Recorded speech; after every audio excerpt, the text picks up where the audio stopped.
नमस्कार दोस्तों, आपका हमारे चैनल में स्वागत है। महाभारत और रामायण में कई रहस्य छुपे हुए हैं। ऐसा ही एक रहस्य महाभारत काल के उस समय का है जब युद्ध में पांडवों ने कौरवों पर विजयश्री प्राप्त कर ली थी और पांडव हस्तिनापुर में सुखपूर्वक जीवन गुजार रहे थे। युधिष्ठिर के राज में प्रजा को किसी भी चीज की कोई कमी नहीं थी। एक दिन देव ऋषि नारद मुनि महाराज युधिष्ठिर के समक्ष प्रकट हुए और कहने लगे कि आप सभी पांडव यहाँ प्रसन्नतापूर्वक रह रहे हैं, लेकिन वहाँ स्वर्गलोक में आपके पिता बहुत दुखी हैं। देव ऋषि के ऐसे वचन सुनकर युधिष्ठिर ने इसका कारण पूछा, तो देव ऋषि ने कहा कि वे अपने जिंदा रहते हुए राजसूय यज्ञ करवाना चाहते थे, लेकिन ऐसा कर नहीं सके। महाराज युधिष्ठिर, आपको आपके पिता की आत्मा की शांति के लिए यह यज्ञ करवाना चाहिए। नारद जी के ऐसे वचन सुनकर युधिष्ठिर ने अपने पिता की आत्मा की शांति के लिए राजसूय यज्ञ करने की घोषणा की। इसके लिए उन्होंने नारद जी के परामर्श पर भगवान शिव के परम भक्त ऋषि पुरुष मृगा को आमंत्रित करने का फैसला लिया। ऋषि पुरुष मृगा जन्म से आधे पुरुष शरीर के तथा नीचे से उनके पैर मृग के थे, लेकिन वे कहाँ रहते थे यह किसी को पता नहीं था। ऐसे में युधिष्ठिर ने उन्हें ढूंढकर यज्ञ में आमंत्रित करने के लिए भीम को इसकी जिम्मेदारी सौंपी। भीम अपने बड़े भ्राता की आज्ञा का पालन करते हुए ऋषि पुरुष मृगा को खोजने निकल पड़े। खोजते खोजते वे घने जंगलों में पहुंच गए। जंगल में चलते वक्त भीम को मार्ग में हनुमान जी दिखाई दिए। भीम भी पवन पुत्र है, इस नाते भीम हनुमान जी के भाई हुए। भीम ने लेटे हुए हनुमान जी को साधारण वानर समझकर उनसे अपनी पूंछ हटाने के लिए कहा। तब वानर ने चुनौती देते हुए कहा कि अगर वह उसकी पूंछ हटा सकता है तो हटा दे, लेकिन भीम उनकी पूंछ हिला भी नहीं पाए।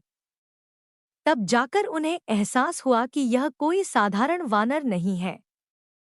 यह वानर और कोई नहीं, बल्कि हनुमान जी थे। भीम ने यह जानकर हनुमान जी से क्षमा मांगी।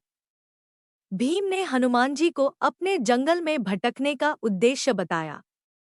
कुछ विचार करने के बाद हनुमान जी ने भीम को अपने शरीर के 3 बाल दिए और कहा कि इन्हें अपने पास रखो, संकट के समय में ये तुम्हारे काम आएंगे।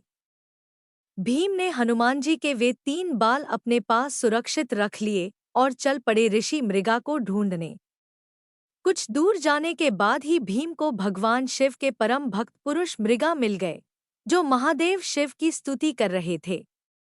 भीम ने उनके पास जाकर उन्हें प्रणाम किया तथा अपने आने का प्रयोजन बताया। इस पर ऋषि पुरुष मृगा भी उनके साथ चलने को राजी हो गए, लेकिन उन्होंने एक शर्त रख दी। पुरुष मृगा ने यह शर्त रखी कि तुम्हें मुझसे पहले हस्तिनापुर पहुंचना होगा, नहीं तो मैं तुम्हें खा जाऊंगा। भीम ने थोड़ी देर विचार करने के बाद ऋषि पुरुष मृगा की शर्त स्वीकार कर ली। शर्त स्वीकार करने के बाद वे अपनी पूरी शक्ति के साथ हस्तिनापुर की ओर दौड़ने लगे। बहुत दूर तक भागते भागते भीम ने जब पीछे की ओर यह जानने के लिए देखा कि ऋषि पुरुष मृगा कितने पीछे रह गए हैं, तो उन्होंने पाया कि ऋषि तो बस उन्हें पकड़ने ही वाले हैं। यह देख भीम चौंक गए और घबराकर अपनी पूरी शक्ति के साथ शीघ्रता से भागने लगे। लेकिन हर बार पीछे देखने पर उन्हें ऋषि मृगा उनके बिल्कुल पास नजर आते थे। भागते भागते तभी भीम को हनुमान जी के दिए उन 3 बालों की याद आ गई। हनुमान जी ने कहा था कि संकट काल में ये तुम्हारे काम आएंगे। भीम ने उनमें से एक बाल दौड़ते दौड़ते जमीन पर फेंक दिया। वह बाल जमीन में गिरते ही बहुत सारे शिवलिंगों में परिवर्तित हो गया। भगवान शिव के परम भक्त होने के कारण ऋषि पुरुष मृगा मार्ग में आए प्रत्येक शिवलिंग को प्रणाम करते हुए आगे बढ़ने लगे। इसके चलते भीम को दूर तक भागने का मौका मिल गया। कुंती पुत्र भीम लगातार भागते रहे। फिर जब भीम को लगा कि ऋषि अब फिर से उन्हें पकड़ ही लेंगे, तो उन्होंने फिर से एक बाल गिरा दिया और वह बाल भी बहुत से शिवलिंगों में परिवर्तित हो गया। इस प्रकार से भीम ने ऐसा 3 बार किया।